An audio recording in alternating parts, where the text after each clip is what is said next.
2 Kings chapter 21, verse 1. We see here Manasseh was 12 years old when he began to reign, and he reigned 50 and 5 years in Jerusalem, and his mother's name was Hephzibah. And he did that which was evil in the sight of the Lord, after the abominations of the heathen, whom the Lord cast out before the children of Israel. For he built up again the high places which Hezekiah his father had destroyed. And he reared up altars for Baal, and he made a grove, as did Ahab, king of Israel, and worshipped all the hosts of heaven, and served them. And he built altars in the house of the Lord, of which the Lord had said, In Jerusalem will I place my name. And he built altars for all the hosts of heaven in the two courts of the house of the Lord. And he made his son pass through the fire, and he observed times and used enchantments and dealt with familiar spirits and wizards, and he wrought much wickedness in the sight of the Lord to provoke him to anger. And he set a graven image of the grove that he had made in the house, of which the Lord said to David and to Solomon his son, In this house and in Jerusalem, which I have chosen, out of all the tribes of Israel will I put my name forever. Neither will I make the feet of Israel move any more out of the land which I gave their fathers, only if they will observe to do according to all that I have commanded them, and according to all the law that my servant Moses commanded them. But they hearken not, and Manasseh seduced them to do more evil than did the nations whom the Lord destroyed before the children of Israel. And the Lord spake by his servants the prophets, saying, Because Manasseh, king of Judah, hath done these abominations, and hath done wickedly above all that the Amorites did, which were before him, and had made Judah also to sin with his idols. Therefore, thus saith the Lord God of Israel, Behold, I am bringing such evil upon Jerusalem and Judah, that whosoever heareth of it, both his ears shall tingle. And I will stretch over Jerusalem the line of Samaria and the plummet of the house of Ahab. And I will wipe Jerusalem as a man wipeth a dish, wiping it and turning it upside down. And I will forsake the remnant of mine inheritance, and deliver them into the hand of their enemies, and they shall become a prey and a spoil to all their enemies, because they have done that which was evil in my sight, and have provoked me to anger, since the day their fathers came forth out of Egypt, even unto this day. Moreover, Manasseh shed innocent blood very much till he had filled Jerusalem from one end to another, beside his sin wherewith he made Judah to sin, and doing that which was evil in the sight of the Lord. Now the rest of the acts of Manasseh and all that he did, and the sin that he sinned, are they not written in the book of the Chronicles of the kings of Judah? And Manasseh slept with his fathers, and was buried in the garden of his own house, in the garden of Uzzah, and Amnon his son reigned in his stead. And Amnon was 20 years old when 22 years old when he began to reign, and he reigned 2 years in Jerusalem. And his mother's name was Meshullemeth, the daughter of Haruz of Jotbah. And he did that which was evil in the sight of the Lord, as his father Manasseh did. And he walked in all the way that his father walked in, and served his idols like his father served, and worshipped them. And he forsook the Lord God of his fathers, and he walked not in the way of the Lord. And the servants of Ammon conspired against him, and slew the king in his own house. And the people of the land slew all them that had conspired against the king Ammon. And the people of the land made Josiah his son king in his stead. Now the rest of the acts of Ammon which he did, are they not written in the book of the Chronicles of the kings of Judah? And he was buried in his sepulchre in the garden of Uzzah, and Josiah his son reigned in his stead. Now this is obviously in stark contrast to the reign of Hezekiah. So we talked about a little bit about this last week. You have Hezekiah, who again was not perfect, but had descriptions written about him that we don't see since David. A very godly man, had some poor decisions, had some sinful things that he did. But overall, a godly man, a humble man, one that was very much responsible for bringing the people back into a state of worshipfulness. And then you have his son. And there could not be a more opposite man than Hezekiah than Manasseh becomes. And just as a note, as I was thinking through this, there might not be a greater example, and maybe there is, and I'm just not remembering it, but there might not be a better example in all the scripture of the importance of training up your child. Now, I don't want to make a statement about Hezekiah that's not true. I'm not going to sit here and say that Hezekiah was not a good father, or that he didn't try to do things with Manasseh, but here's what I do know. The Bible tells us, train up a child in the way he should go, and when he is old, he will not depart from it. What I am saying is that by the life of Manasseh, I think it becomes very clear that at the bare minimum, Hezekiah was not the father he should have been. And I think we can say that most assuredly. And I think obviously by the spiritual nature of Manasseh, that bears witness to the fact that he did not receive the training that he should have received. Now, yes, I will say Manasseh was only 12 when he was put on the throne, and just as a note on that, there is evidence to suggest that the first 10 or so years of his reign was as co-regent with Hezekiah. But even if that's not true, I think it is. But even if that's not true, or rather Manasseh had 12 years of training, of spiritual training, of his father showing him what a kind of a man he ought to be and showing him what kind of a leader the people needed him to be, perhaps the life of Manasseh would have turned out drastically different than what it had before. But nevertheless, we go off what we read in the text. And Manasseh was one of the most, in fact, I think we could say the most evil and wicked king that Judah ever had. There are some of the most damning remarks made about a king, about Manasseh, than we have ever seen through our entire study of 1st and 2nd Kings. Now, interestingly enough, he had a long reign. The text tells us he reigns for 55 years, but it is 55 years that is described as evil. Now, I will say this. When you read the accounts of Manasseh in 2nd Chronicles, the author of Kings does not record this, but at the very end of his life, he's actually taken captive for a little while, and then he's allowed to come back to Jerusalem. And when he comes back to Jerusalem, the author of Chronicles tells us that he does actually repent. And he tries to kind of make things right. But it was far too little and far too late at that particular point.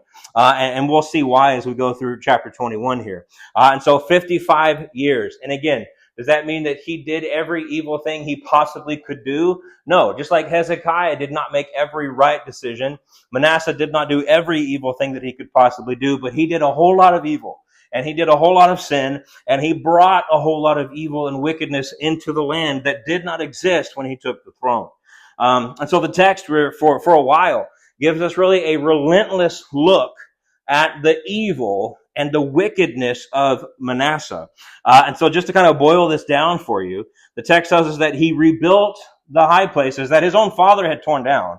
He rebuilt the high places. He built new altars, new high places, new altars for Baal. He built altars in the house of the Lord. And so he wasn't satisfied with just building altars away from the temple. He actually comes into the temple of God and builds altars in the temple of God for other false gods. And so he builds altars inside the house of the Lord.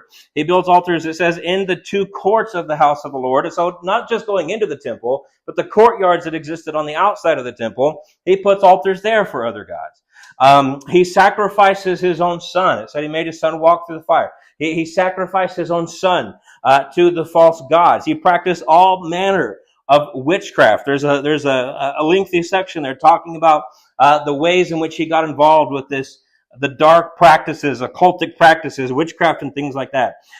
Furthermore, not only did he build an altar in the temple, but the text tells us that he puts up graven images, again, in the temple. It's not just that it's around the temple, near the temple, but in the temple. And this is especially grievous because twice in this particular section, when it's going over the kind of the list of sins of Manasseh, twice in this section, we're told that this was the place that God had chosen to put my name forever. And so this was an especially grievous and blasphemous sin. It was bad enough that he, built up altars that his father had torn down. It was bad enough that he was bringing in the worship of false gods, that he was bringing in idolatry. But the fact that he would take those practices and put them in the one place that is uniquely God's. All of it's God's. We understand that. The whole world is God's, the fullness thereof. But this was the place that was not just God's, but the place that represented his very presence. And this was the place that, again, he chose. This is my temple. My name is there. It's in Jerusalem. It's on this hill. He chose this. And so this was the place that uniquely represented God on the earth. And it was in that particular place that Manasseh chooses to not only bring in these altars, but these false images, these idols, and to place them up as if they could somehow compete with the only true God. And so again, all of this was leading to the very rapid decline in the spiritualness of the nation. Maybe not the spiritualness. They were still spiritual, but just worshiping the wrong spirit. And so here we understand why the events that are going to take place not too long from now. why they eventually do take place. And so here, kind of early on in the text, God kind of reminds the people, I promise you a land. I promise to keep you. I promise to bless you, provided you kept the covenant. Right? This was not a blank check. This was not, I will keep you in the land and I will bless you unconditionally. That was never what the promise of God was. The promise in the Old Testament was, I will bless you, I will keep you, I will bestow upon you all manner of blessing, again, provided you keep the covenant, provided you remain faithful. And one thing that we will see is that they never really were. It's not as if that there were times where they were incredibly faithful and kept, almost all the covenant. No, there were times where they kept more of the covenant than others, but there was never really a time where they were completely faithful to the covenant. They were always turning their back on God. They were always sinful. Again, sometimes less so than others. But then he says this, and I mentioned this earlier. This is one of the most damning things that could be said about a king of Judah, or Israel for that matter. But he says this about Manasseh. Manasseh seduced them to do more evil than did the nations whom the Lord destroyed before the children of Israel. And so you go back and you read through Leviticus in particular, but you go back and you read through the Pentateuch, and you see how God speaks of the nations that existed in Canaan prior to him bringing in the Israelites. And he goes through all manner of evil and all wickedness. And then he says this, for those reasons, I'm punishing them, I'm judging them, I'm kicking them out of the land. And so they were doing all manner of wickedness. And then here the author tells us the things that Manasseh was not only doing, but causing the people to do was worse than the people who were there before. Well, what did God do to the people who were there before? He kicked them out of the land. And what did God promise to do to the Israelites? If you engage in these things, I will vomit you out of the land just like I did them.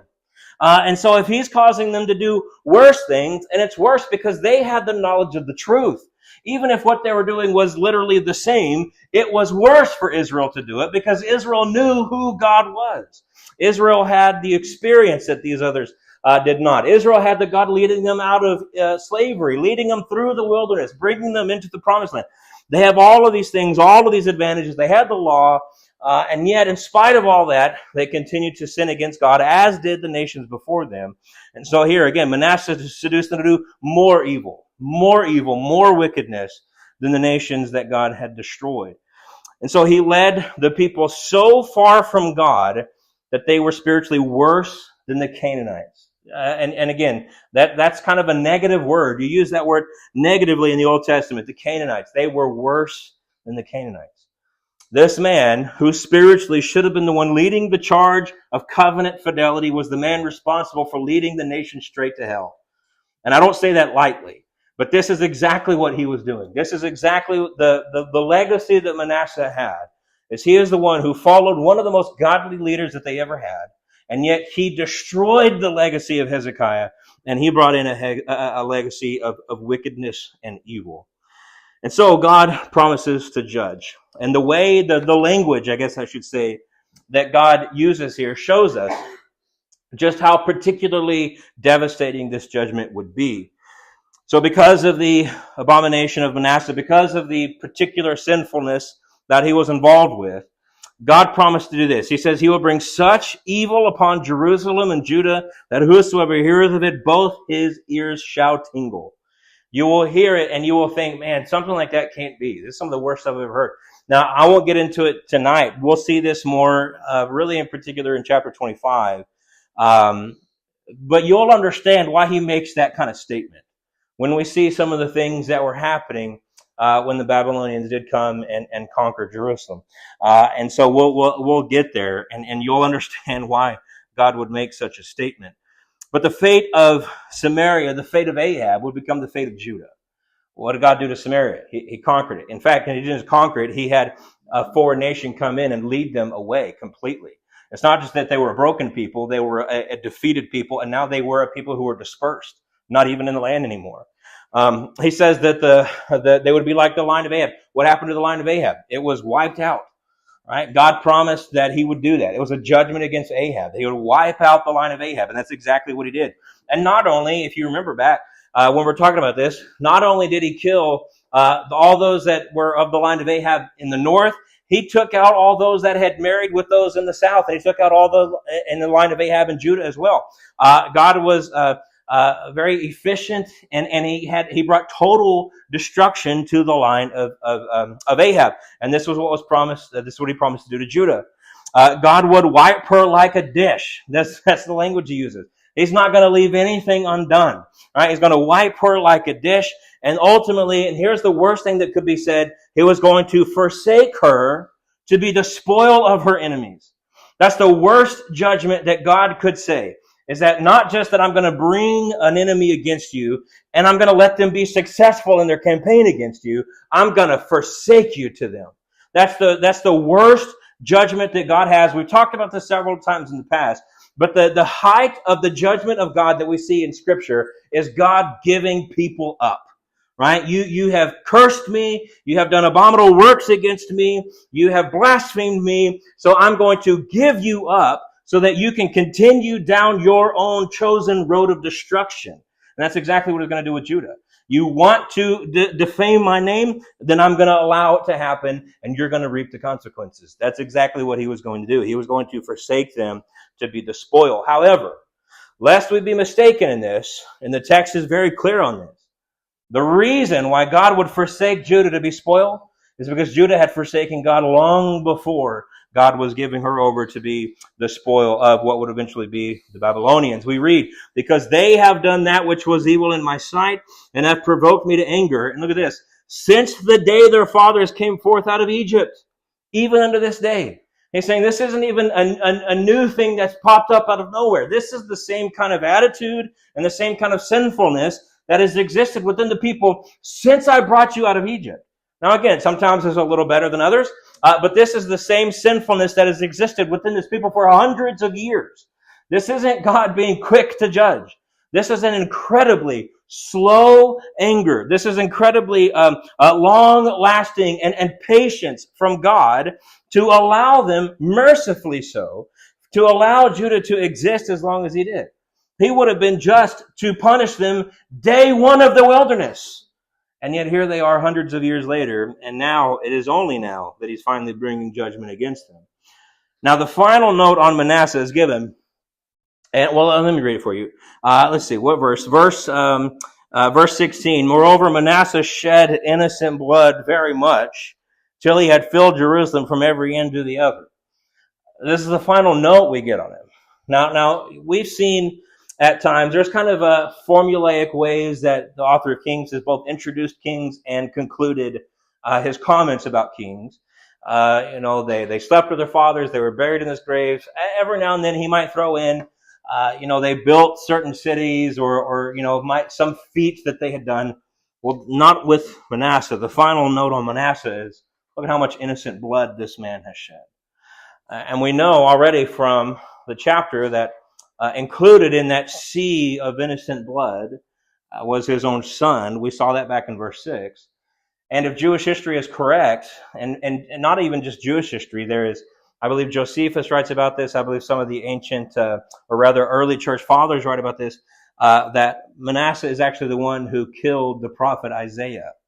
And if we take their writings as accurate, he didn't just kill Isaiah, he had him sawn in half. And we know from the book of Hebrews chapter 11, whereas it doesn't tell us who, some of the things listed about those who had great faith in God is that some of them were sawn asunder. Now, it could be, again, we're not given the name in Hebrews 11, but it very well could be Isaiah who they were talking about. But there's strong evidence to suggest that Manasseh was the man who did it. This is his legacy. And a stark contrast, again, to Hezekiah, to the man he's following. And so the people had been long unfaithful. But even as unfaithful as they were, God is merciful. God is one to grant grace to the repentant. But Manasseh, what he had done is he had brought them past the point of no return. And not even the reforms, we'll talk about Josiah for the next couple of weeks, but not even the great reforms of Josiah would be able to bring the nation back to the point that it needed to be. I've talked about this in the past, and there's a concept, and this is another example of it, where there is a certain point, and I don't know that we can always know exactly when that point is, but God does. But there is a certain point where mercy stops being mercy. And at a certain point where you give mercy and you give mercy and you give mercy, there's a certain point where mercy has now turned into a license for that person to sin. If somebody is sinning against you grievously, and every single time they do it, you say, I'm going to give mercy, I'm going to give mercy, I'm going to give mercy. Eventually, what that person is going to do is they're going to say, well, I can do whatever I want to them, and it's never going to matter, right? There's never going to be consequence. There's never going to be anything come against me. Well, God is merciful up until the point where mercy stops to be mercy, and mercy is sinful indulgence. And God is not going to do that. And so Manasseh brought them past that point. It brought them past the point of no return. Now, in fact, in chapter 23, verse 26, this is talking about Josiah. And this will make more sense when we go through chapter 23 and we see all the reforms that Josiah was bringing in, because Josiah did basically every right thing that you could do. But it says in verse 26 of chapter 23, notwithstanding, the Lord turned not from the fierceness of his great wrath, wherewith his anger was kindled against Judah. And then it says this, because of all the provocations that Manasseh had provoked him withal. And so again, Manasseh was the one responsible for taking them past that particular point. In his death, we even see this. In his death, Manasseh was buried in the garden of his own house. This is a breaking of the typical formula. We've seen some evil kings of Judah, but even the evil kings of Judah were given a respectful burial, not Manasseh. He was buried in the garden of his own house, and not, as was common, in his fathers or with his fathers in the city of David. That's what they typically did with the kings of Judah. They did not do that with Manasseh. And so this was kind of the last word of the people against the evil and the wickedness of Manasseh. And then Manasseh's son takes over, and he doesn't have a long reign, particularly in light of the 55 years of Manasseh. But we see in verse 19, Amon was 20 and 2 years old, and he reigned for 2 years. So he only gets 2 years.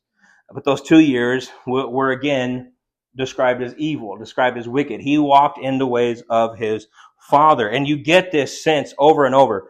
The end of verse 20. And he did that which was evil in the sight of the Lord, as his father Manasseh did. He walked in all the way of his father walked in. He served the idols that his father served. And so over and over and over again, what did Amon do? He just followed in the footsteps of Manasseh. He followed in the legacy of his father.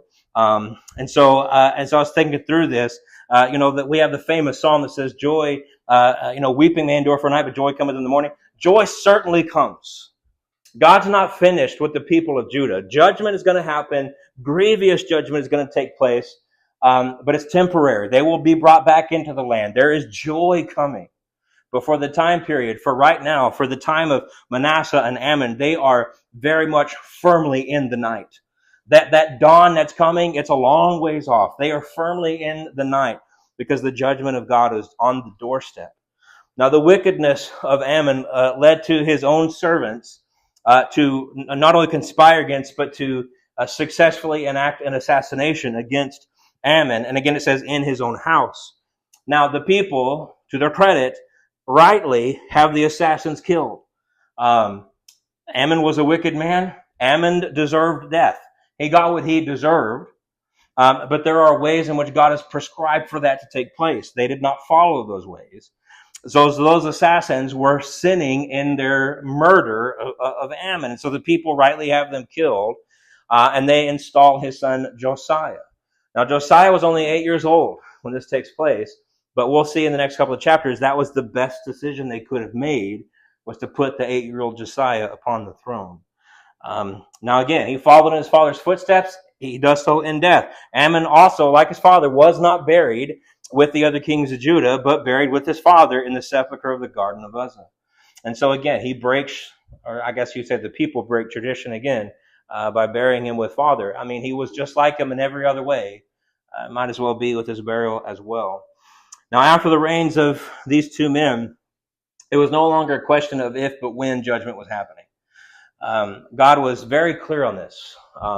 the fierceness of his wrath, we read that just a second ago, was about to fall upon the nation of Judah. God is slow to anger and of great mercy. This is a true statement about God, and the people of Judah had been the recipients of that patience and that grace for many a century.